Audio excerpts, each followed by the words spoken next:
So just to give a brief about what we are going to cover today. Now, you have already got a fair view of what to consider before buying a camera body. Probably that would come along with a kit lens. But yeah, if you need, if you're planning to buy lens other than your kit lens, and there are some cameras that don't come with a kit lens, you need to buy a separate lens other than the body. So, what exactly do you need to consider before buying lens? What type of lens do you need as per your genre specific photography or your style of photography? So, this is something that we are going to cover in today's session. Okay, yeah, Ashish, over to you.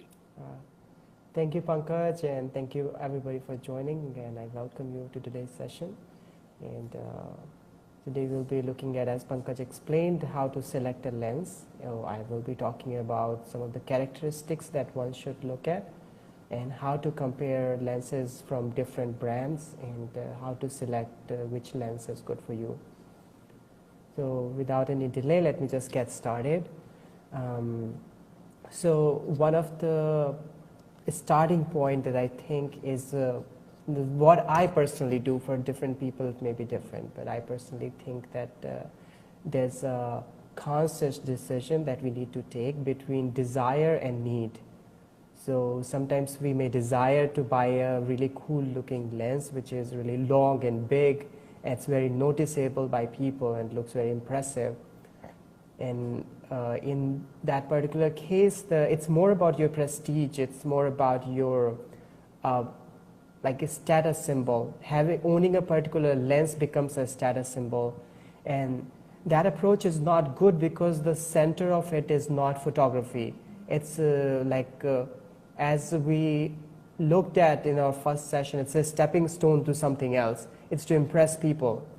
So that's not good from the photography perspective. But if that works for you, I mean, I am not nobody to stop you from doing that. You can buy the expensive or big looking lens that's to impress other people. But it's just that your motive is not to improve your photography. So what is a good approach then? If that is not the good approach, then what is a good approach?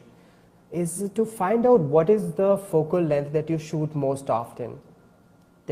If you look back at your pictures, I think in Lightroom you can arrange pictures by focal length. So you can select a particular focal length. It will show you all the pictures that you shot in that focal length with different lenses. So it uses metadata of the picture to find out what was the focal length at which the picture was shot. So that is a good way to look at all your photography collection, all your pictures, that what is the most common focal length that you shoot at. So that is one way how to go about finding out the focal length range which you should be looking at upgrading your lens. Another is if you want to venture into a new genre of photography. So let's say so far you were into landscape photography and you bought really the best lens that is possible for landscape photography, but now you are more interested towards portrait photography. So that is a change of genre. So in that case, then you will have to explore what are the good lenses for portrait photography, and there you will go. So this is something about the starting point, how to look, how to start looking for a different lens that you may need.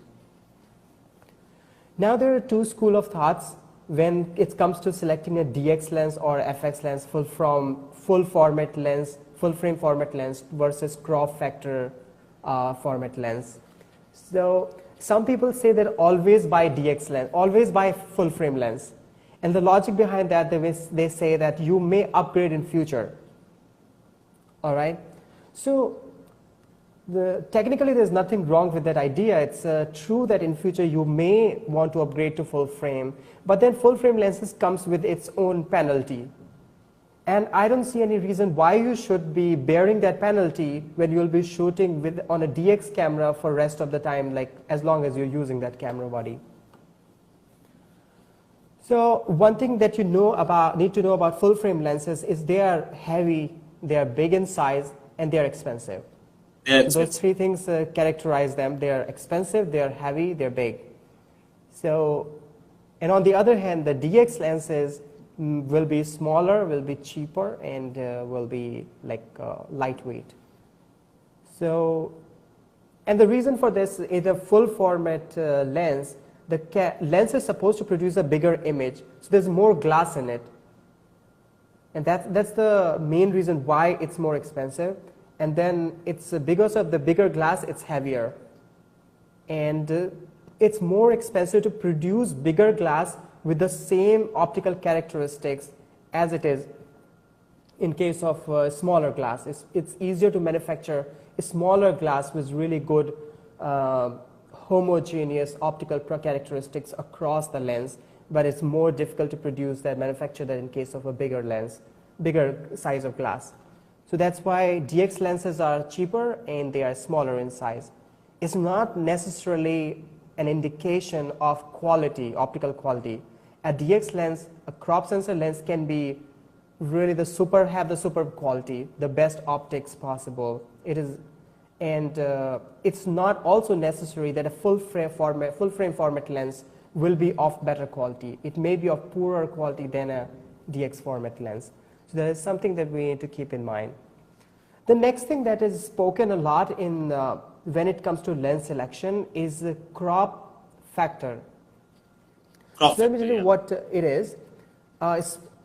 So DX format cameras, which uses APS-C kind of sensor, which is a smaller sensor, as compared to full frame format cameras, which uses a 35 mm, a bigger sensor. When a bigger sensor lens is put in a DX format camera, because the sensor is small, the image it produces has a crop factor. So APS-C size is a 1.5 times crop factor in case of Nikon. And in case of Canon, it's 1.6 crop factor. So if you're using an 85 mm lens, on a DX format camera, it will give you around 127-degree angle view. Now this is completely irrelevant. I'll tell you why. Because if you're a DX, if you're a crop sensor shooter, you have never shot in a full frame, so you have no idea what 85 mm looks like on a full frame camera. So it's completely irrelevant to a person who plans to schedule on a DX format camera that what is the crop factor. It's only a theoretical concept. It is not going to impact your photography in any way. So it's true that if you put an 85 mm lens on a crop factor, it will give you an equivalent angle of 127 degrees. But then if you have always seen only that much, then you will be used to, your photography style will adapt to that particular field of view. Right. Instead of you needing to upgrade to a full frame to get that 85 mm, because there's nothing magical about that viewpoint, that field of view. It's just that produces a certain field of view on a full frame camera. That's it. So you should not get too much into the crop factor that will be applicable on a particular focal length. If you want to buy a 50 mm lens, just go ahead and buy it. It will create as beautiful pictures as it will create on a full frame camera. So that shouldn't be a deterrent to you that which lens to buy. Should you buy FX lens, should you buy DX lens, because of the crop factor. Crop factor is just a theoretical concept. It won't affect your shooting experience or your image quality in any way. One way where it can affect is for landscape photographers, because as a landscape photographer, you want as much wide area as possible. You want to cover as wide an area as possible.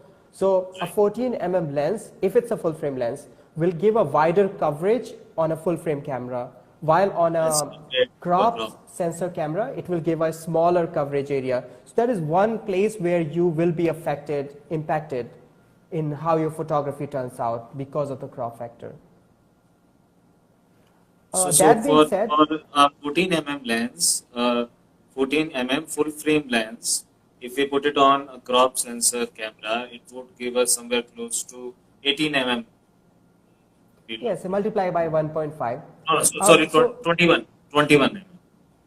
something like 1.5. that. So that being said, when you look at the specific line of DX lenses, you will find that the same lens focal range that is available for full frame cameras is not there for the crop sensor cameras. Right. So if Yeah. 1424 is a wide angle quality zoom available for a full frame cameras, you will find that it's 12 mm to 24 available for crop sensor bodies, because that their development team and the marketing teams of the companies, they make sure that the same field of view is available to DX shooters as it is available to the full frame cameras. So really, you really need not to worry about that. All right. Now next we come to understanding focal length. When you try to select a camera, focal length is one of the primary concern that you should have before getting into, even why there's a need to buy a new lens, is that most likely you don't have that focal range, or Yeah. the lens that you already have is of poor quality, it's a kit lens, so you want to upgrade to a more professional quality lens. So that may be the Right. reason, but still understanding focal length is very important. So I will tell you about the different focal ranges and some important things about those ranges, and Okay. what are those ranges used for. So there's ultra wide angle lenses, and there are two types, one are rectilinear and one are fisheye. This is the ultra wide category. Fisheye angle lenses produces heavy distortion. So if on the edges of the image, the vertical lines, they will be curved inwards. So that's what happens in a fisheye. Like And we these get are on a used to- camera in a wide angle. Yes, exactly. So GoPro is not a pure fisheye. It's like somewhat, it has a heavy distortion. It's not a It has proper heavy fisheye distortion. lens. Yes. It tries to capture as much area as possible, to give you a very wide field of view, and that's why it is like that. And rectilinear ultra-wide lenses may try to maintain vertical lines straight, even if it's closer to the edges. And those lenses are used for architectural photography, because if you're shooting a big, beautiful architectural monument or a modern building, then you don't want the vertical columns to be curved, because it will look Right. crooked. So rectilinear ultra-wide angle lenses are used for architectural photography, while fisheye can be used for more creative or funny kind of group shots, some special kind of group shots, landscapes, and there's a very small niche for that kind of usage. It's used for creative purposes. Then the next comes is wide angle lens, and the range that is there is 12 to 24. For fisheye and ultra wide is 8 to 14 mm, 8 mm to 14 mm. That's the range for ultra wide. And wide angle is from 14 mm to 24 mm. That's considered wide angle range. And there's something very important to understand about wide angle lenses, is that they not only shoot a wider area, the coverage of wider area, but they also do perspective distortion. Okay. What is perspective distortion? Is things which are closer to the lens appear bigger, and things which are farther away from the lens appear smaller. Okay. Okay? This is very important to understand, because some people use this distortion and creatively they want this distortion, and sometimes photographer wants to avoid this distortion. So if you want to enhance the impact of this distortion, then you want to use one subject really close to your camera, and it will look very big, and then have rest of the objects in the background a little bit farther away from the subject, so they will look really small.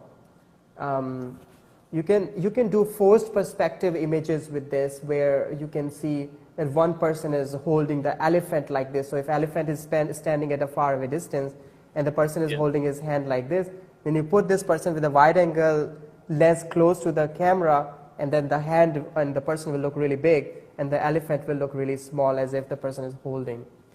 So that is called forced perspective, and you can use this wide angle perspective distortion feature to achieve that kind of photography. On the other hand, if you don't want this distortion, then try to have your subject and the background slightly away from your lens and the camera. So shoot from a distance, and then like everything will be kind of on a same plane. Okay. Wide angle lenses also have some distortion along the edges, so try to place most of your like composition, like within the edges, like not very close to the edges, and later on you can crop the distorted part and you can remain, you can get the useful picture. So there's something about the wide angle lenses, and I really like using wide angle lenses. Next is tele lenses. These are so tele lenses are also, there's a range which is called normal view. So this is not so there's telephoto and there is super telephoto. So this is the tele range, which is the normal range, and it is closer to what our eye sees. Our eyes, two eyes combine to give you a 55-degree angle of view. So this range is from 24 to 70 mm. It's called normal view. All right. Okay. So this is used, very commonly used for environmental portraits, street photojournalism, and some kind of studio portraits as well. So 2470 is one of the most common focal length range. And now remember, this is for a full frame camera. If you translate the same thing to a crop sensor camera, that will be 1855. Okay. So you must know that most of the kit lenses are 18 to 55 mm. Why is that? Because this is the most common focal range that you'll be using in most of your photography. So 2470 equivalent to a crop sensor is 1855 mm. So that is about the focal range that is there. Probably I got 1650 mm with my lens. That's for a crop sensor. Okay. Yeah. It will give you a good range, most of the nominal range. Yeah. So one interesting thing about the normal view is like it does not have distortion or minimal distortion. So it gives you the image as it is. Like it won't have compression, it won't have distortion. So it's like really normal view, how you look at things with your eyes, that's how the image will look. So that's why it is used for storytelling. If you're into photojournalism or street photography, this is the focal range that you'll be most often shooting, because it shows things how they are. Okay. Then the next range that comes is called telephoto. Telephoto, or like you can call super telephoto or telephoto. It's a telephoto range, and it's from 70 to 200 mm. 70 mm to 200 mm. And this spectrum is used for outdoor portraits, fashion, and sports, like certain kind of sports, not all kinds. And the one thing that is really interesting about this focal range is that this, like wide angle lenses have a distortion, this focal length has an effect which is called compression. It's called background compression.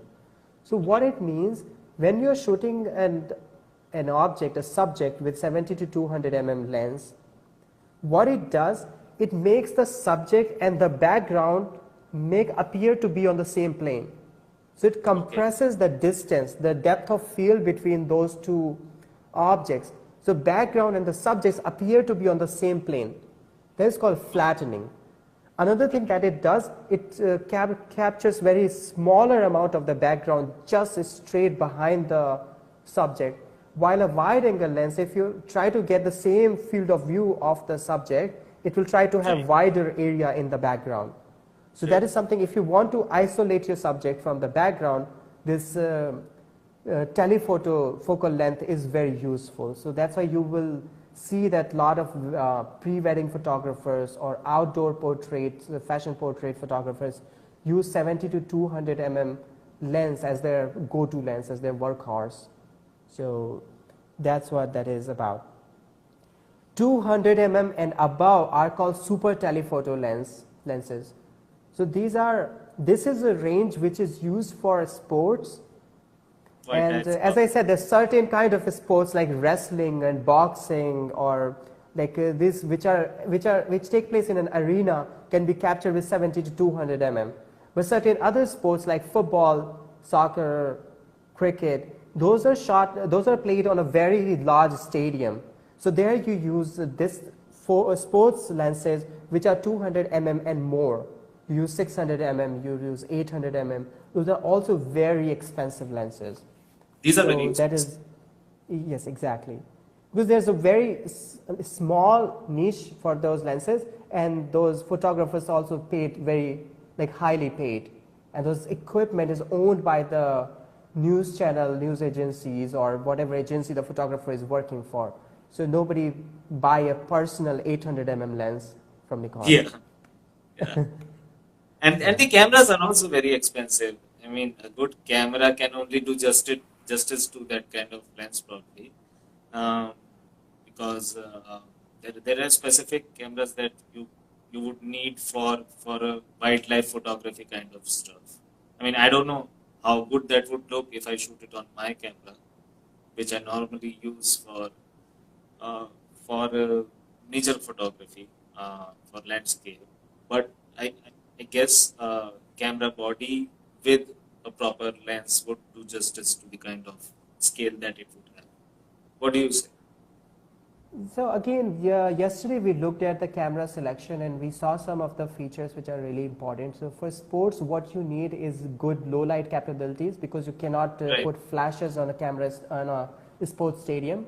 You need to use the available light. So you need very good low light capabilities. You need very fast shutter speed. So the camera should be able to shoot burst rate very high, Yeah. and with like 10 frames per second, 8 or 9 frames per second. So that is the zone you're looking at. And if the camera can shoot faster, then that's a bonus, right? And what else matters?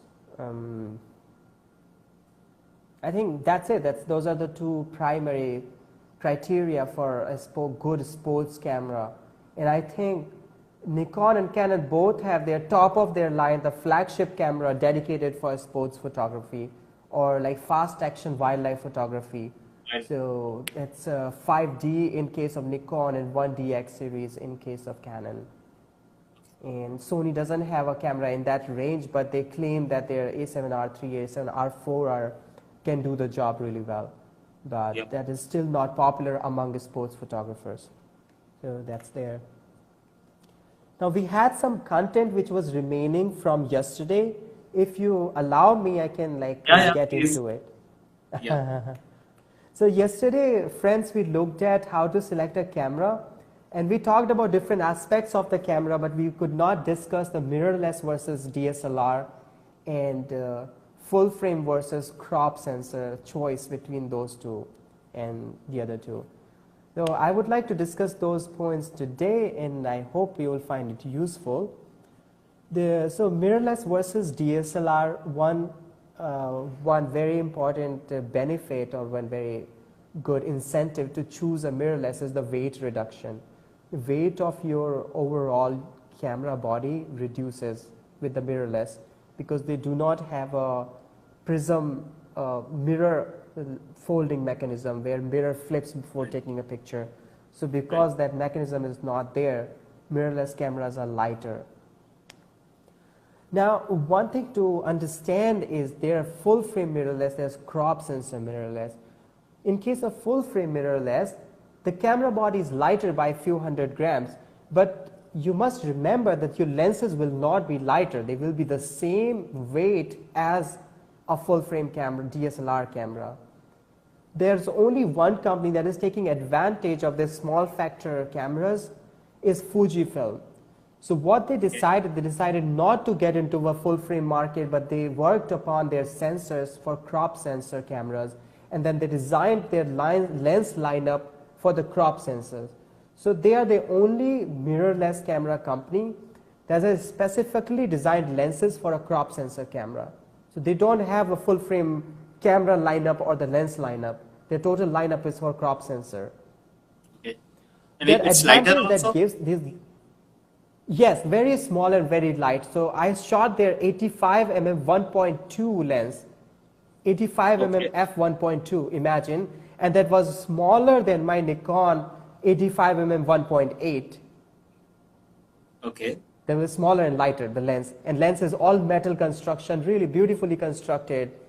And Is it it's cheaper like a also? pleasure to see. What? Is it cheaper also? It's not cheaper. Cheaper than what? as It's compared cheaper. It's to cheaper Nikon than or Canon? Nikon 85mm 1.4, and remember this is 1.2, so it's cheaper than that. But Okay, it's not cheaper 85mm 1.8 because that's only 25 to 30,000 rupees, and like that's really cheap. that's And really cheap. this 1.8 25,000 lens also has a chromatic aberration defect, so that Okay, really is something to look at. Second thing that is there is size and how it feels and fits into your hands.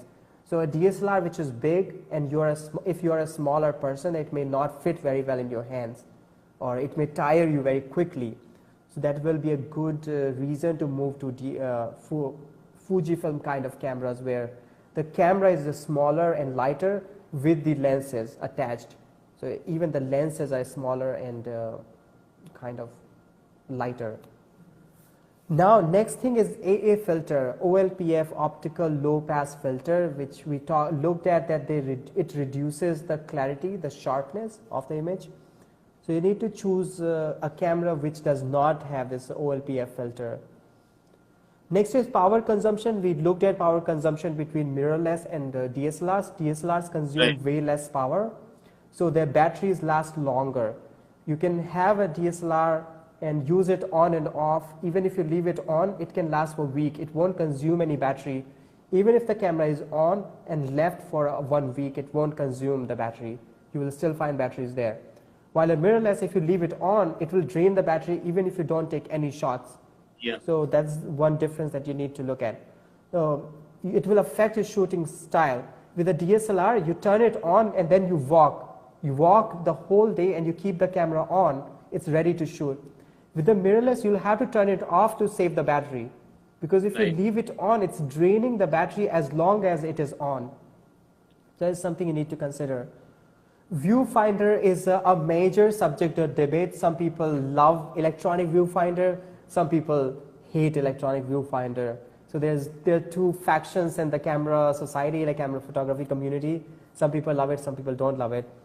Optical viewfinder, it shows you exactly how things are in front of the camera, as if you're looking through a glass without any electronic manipulation. Right. While electronic viewfinder, what it does, it gives you a projection of what the sensor is seeing. So it gives you an LCD view, an electronic view of whatever the sensor is seeing. So light is first falling on the sensor, and then sensor is projecting that into an LCD screen which is inside your viewfinder. Now it has certain advantages and certain disadvantages.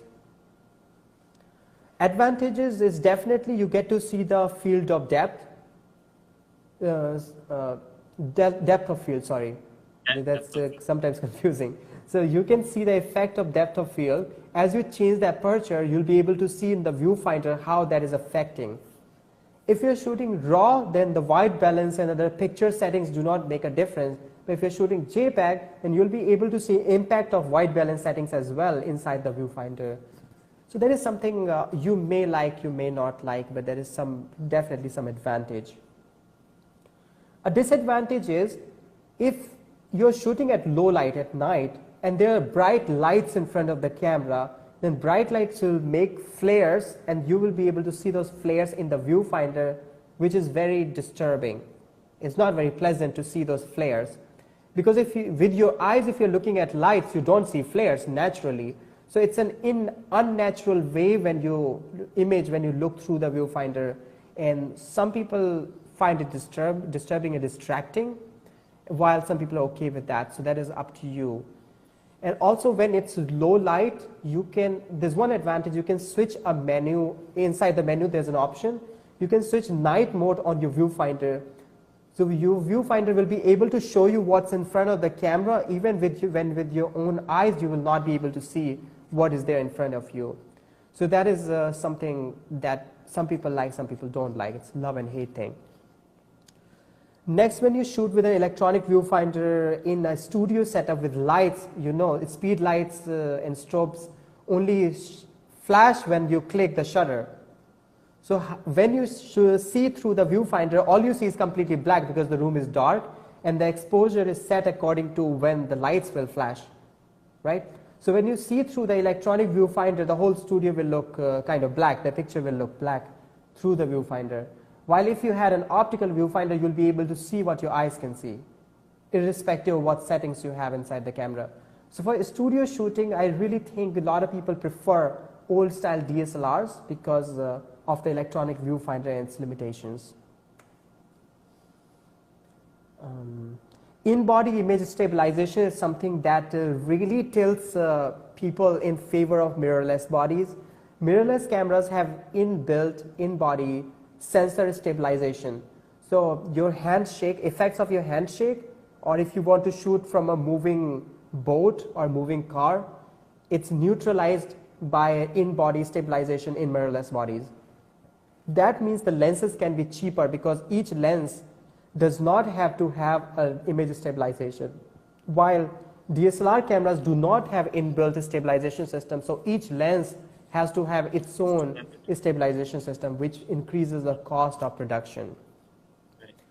It's cheaper to manufacture mirrorless bodies because it doesn't have complications of this flapping the mirror. The whole assembly is not there, so it's cheaper to manufacture them. It is projected that in future mirrorless cameras will be considerably cheaper than the mirror bodies, the old DSLR bodies. So they will get cheaper with time. And right now companies have to sell them expensive because they're spending a lot of money in R&D and developing the facilities, and the demand is not as much. So those factors factor in. There's another thing with the traditional DSLRs. It's called mirror slap. It's when the mirror flips up, it creates vibrations, and sometimes those vibrations are not good if you're shooting the long shutter speed. If you're shooting at 5 seconds or 3 seconds or 10 seconds exposure, that vibration will affect your quality of your picture. So there are roundabouts or ways to get around that. You can use quiet mode, and you can use mirror up mode where mirror is raised up. Yes, and you can shoot like with the exposure delay mode. So there are ways to get around that, but there's something that is not there in mirrorless bodies. So mirrorless body does not have that mirror vibration. Yeah. So that is something which is good for landscape photographers. You need to think about that. So that is all I would like to say about mirrorless versus DSLR. Now coming back to lenses, there are some additional things that I would like to talk about. And these are the characteristics that you should compare when you're comparing lenses from different manufacturers and across different focal lengths. Okay. One is sharpness is an inherent characteristic of the lens. In most of the cases, more than like I think 90 or 80% cases, sharpness is an attribute of the lens, not of the camera. Because most of the cameras which are at 24 megapixel level DSLR cameras will produce almost the similar amount of sharpness, provided it does not have the AA filter, anti-aliasing filter, OLPF filter. Provided that camera does not have that filter, most of these DSLRs will produce about more or less equal amount of sharpness. Now the sharpness is attributed to the lens. It's a major characteristics of lens, and you need to compare how sharp different lenses are. And the lens will be sharp. Its sharpness of a lens will differ at different apertures. Usually a lens at its widest aperture is not its sharpest. As you drop down the aperture, if it's a 1.8 lens and you drop it down to f2.0 or 2.8, then the sharpness will increase by a good percentage. Okay. To understand or evaluate the sharpness, there's a technical charts. Those are called MTF charts. It's called modulation transfer function. You don't need to know that technical term, but the MTF charts is something that is available for each lens, and also at different focal lengths and different apertures. If it's a zoom lens, if it's a prime lens, there is just one focal length and at different apertures. What you need to know about how does it perform at the widest aperture? Because why I would say that, because let's say there's an f2.8 lens and an f1.8 lens is more expensive than f2.8 lens, and f1.4 lens is way more expensive than f1.8 lens, And an f1.2 lens is again way more expensive than f1.4 lens. So why would you pay so much money for a f1.4 lens if you will be shooting at f1.8 or f2.0 all the time? So you need to know how the lens performs at its widest aperture. All right. Yeah. So that's when you want to compare the MTF charts. Now MTF charts will look like something I'll show you on my screen. I don't know if I can switch the camera. I think I can switch the camera. I'll just show you. Okay. That's what MTF chart looks like. Oh, So you can see on the top there's a red line, and below two sets of lines, one dotted line, one solid line, and below that there's one set of lines that is blue, and one solid and one dotted, right? So now the top lines, what do they represent? They represent slightly bigger resolution lines. So this is technically how it, okay, let me not get into the technical of that, it will make it complicated. Yeah, I guess. So what I will say, you need to try to look for lenses that have those lines as close to the top as possible. That's what you're looking at. One is the perfection. So most of the lenses, the lines will start at 1. If it's a really expensive, very good lens, then both set of lines, the red one and the blue one, will start at 1, or just very close to 1, and then drop down, stay like parallel to the top, and then drop down as it proceeds. So as these lines proceed from 0 to forward, this represents the distance towards the edge of your picture from the center of the picture. So this 0 on the horizontal axis represents the center of your image. And as you move away from the center of the image, that's what these lines are moving away. So that's what it's representing. So when it goes flat and then drops down, that means this is towards the edges of the picture. And if it drops down like quite here early, that means even at the center, the sharpness is not very good. So this is basics. You can read more about how to evaluate MTF charts. This will really help you in comparing different lenses. When you're comparing between different brands, make sure that you are considering MTF charts from a same source that is using a standardized method to draw the MTF charts. Because different manufacturers use different terminology, different methods for drawing MTF charts, so they may not be comparable. Okay. And I think DxO Mark has their own MTF charts, and another website is Ken Rockwell. I mentioned this website earlier. He's an independent reviewer. You can refer to his website for comparing the sharpness data or the review of different lenses. Okay. Next thing that comes is quality of bokeh and bokeh. Bokeh is out of focus blurred area in an image. So when you focus on a subject and the background becomes blurred, that's called bokeh. Now certain lenses gives you good bokeh, certain lenses give you a different kind of bokeh, which some people don't prefer. Now the longer focal length produces better bokeh, wider apertures produces better bokeh, and the closer you can shoot the subject and the farther the background is, the better will be the bokeh. Okay. The next thing that you need to consider in a lens is transmission of light. So understand one thing, the more amount of glass, the more groups of glasses are there in a lens, the lesser will be the transmission of light. So let's say 10 units of light enters into the lens, only 5 units of light will reach to the sensor. So transmission of light, again, how good the transmission is, you can find on the DxO Mark website, and you can look for different lenses, how good the transmission of light is, how much light they allow. You'll usually find the prime lenses have better transmission of light compared to zoom lenses. Distortion, we already talked about distortion. Try to look for, there's some lenses have distortion that can be corrected in post-production, but some kind of distortion cannot be corrected in post-production, so that you need to figure out before you decide which lens you're buying.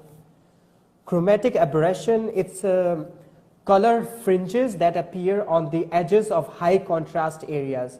So if there's a high contrast edge, you will find this purple or red color fringes that are produced by certain lenses. This is a defect and it's called chromatic aberration. Many times it can be corrected with a click of a button in Lightroom or any other post-production software that you use. But if you're shooting really professional quality architectural shots, then you need a lens which has the minimal chromatic aberration. There's something you need to look at. Then the next thing is image stabilization. Most of us are using Nikon and Canon DSLR bodies, so they don't have inbuilt stabilization. In that case, you need to see if you need image stabilization in your lens that you're looking at or not. If you have very steady hands, then you may not need image stabilization for wider angle lenses. Means up to 24 mm, 50 mm lens, you don't need image stabilization in the lens if you have steady hands. On the other hand, if you don't have steady hands, then it's better to have some stability built into the lens. On the other hand, also if you have a telephoto lens or the super telephoto lens, you must have, after 50 mm of focal length, you must have image stabilization built into the lens, and that really helps. It will improve your ability to shoot handhold shots. I mean, I own a 85 mm which is not stabilized, f1.8 by Nikon, and I'll tell you that in broad daylight it's a beautiful lens. You can shoot really sharp, crisp images with it, but in low light it's almost impossible to shoot acceptable images with that lens because I cannot reduce the shutter speed less than 1/100. I have to maintain shutter speeds faster than 1/100 seconds to get a good results out of that lens. If it was image stabilized, then I could shoot up to 1/50, 1/40, even up to 1/30, because I have pretty steady hands, but still, that's a limitation. So if it's a tele lens, the focal length is more than 50 mm, look for image stabilization. If it's wider lens, then you may be able to shoot without image stabilization. I will show you my lens lineup, that how I optimized for my travel. I'm basically into travel and landscape photography. So I have my kit optimized for travel and landscape photography. I sell my images on different image platforms. I run my website with my own pictures, and that generates good enough money as a photographer and content creator. So I'll show you my kit, what is in my camera bag. This is a 50 mm lens, and you can see how big it is compared to my hand, how big it is. It's 50 mm 1.8. It's really my kind of, most of the time I have this mounted on my lens. This I have removed the hood on purpose so that you can see how big or how chunky the lens is. This is a 16 to 80 mm 2f2.8 lens, and see, this is not a very big lens. It's really light. It's 600 grams lens, and this is a 16 to 80 mm f2.8 lens, which is really good. If it was a full frame lens, it would have been about 900 grams. 2470 f2.8 weighs around 900 grams. So this is really light compared to that and does a really good job. It's sharp, corner to corner sharp. It's very sharp and very good light transmission. This is a lens which is 12 to 24 mm f4. Okay. Now, you can see again, this is ultra wide, and how big it is in my hand. It's like really. So this is one of my criteria. The lens should fit on the palm of my hand because it really gives me comfortable shooting experience. And this is f4. Now I'll tell you why I chose f4 over f2.8. I'm not into astrophotography. If I were, I could still do that with 16 mm f2.8. So I have 2.8 in my go-to. This is my walk-around lens. This is a 16 to 80 zoom, very good sharpness performance at all the focal lengths, and this is my walk-around lens. This is most of the time when I'm doing my travel, street kind of work. This is what is on my camera. So if I want astrophotography, I can do at 16 mm f2.8 on it. This is basically my landscape lens, and I have never shot landscape lens on less than f8. So there's no point to me for spending money or having a bigger lens, because the moment they increase the aperture of this lens, it becomes wider. Because you'll see ultra wide lenses are really wide at the front, and that happens because they need to gather more light. But As a landscape photographer, I'm never going to shoot a landscape at f2.8 or even less than f8 even. I shoot most of my landscape shots at f8. So that's why I went ahead with this. This lens goes on for around 86,000. It's an expensive lens, but why I chose this because of the form factor. It's really light and it fits easily in my packing. When I do packing, it's really light and very easy to handle. It does the job really well. By the way, a lighter lens and kit also reduces the strength of tripod that you are going to need. And this is my next lens, which is right now mounted on my camera. You can still see how big this is. This is 85mm f1.8. So this is another lens that I use. And interestingly, I use this lens to shoot animals in zoos. I love visiting zoo whenever I visit a new place, a new country. I like visiting zoo. And I like using my 85mm to capture animals in a zoo. It gives me very good view. Usually animals are at a distance of 5 meters or 6 meters, 5 to 10 meters. And this works really well. I get a close, very sharp shot of the animals. So it's really helpful. So that's my kit, and I'll end today's session with this. It's 5:33, so we are doing really good on time today. And over to you for question and Managed to answer complete it session. on time today. Yeah. Yesterday we kind of overshot it by 45 minutes. Okay. So guys, if you have some questions about purchasing a lens, what all factors you should consider while you purchase a lens, you can shoot it down. You can write in comment. I am meanwhile just going through if someone has asked any question. No, none so far. So anyways, you guys can send us your questions later on also. If you have any question related to what kind of combination would probably work for camera, anything related to your purchase, you can send it directly to Ashish, or you can message it to me. I will collect the questions and we can ask it. We can take that up in next session. Um, I hope you guys have got a fair idea about purchasing a camera and purchasing a lens. Now, next we are going to talk about how to increase your creativity for photography. Next session is increasing um, or coming up with ways as to how to increase your creativity, what to look for. So we have the next session tomorrow, same time, 5 o'clock, same channels. See you tomorrow. Thank you so much, Ashish. Hope to see you Thank you. tomorrow. Thank you, Pankaj. Thank you for everyone for joining. Hope to see you tomorrow. Bye, guys. Bye.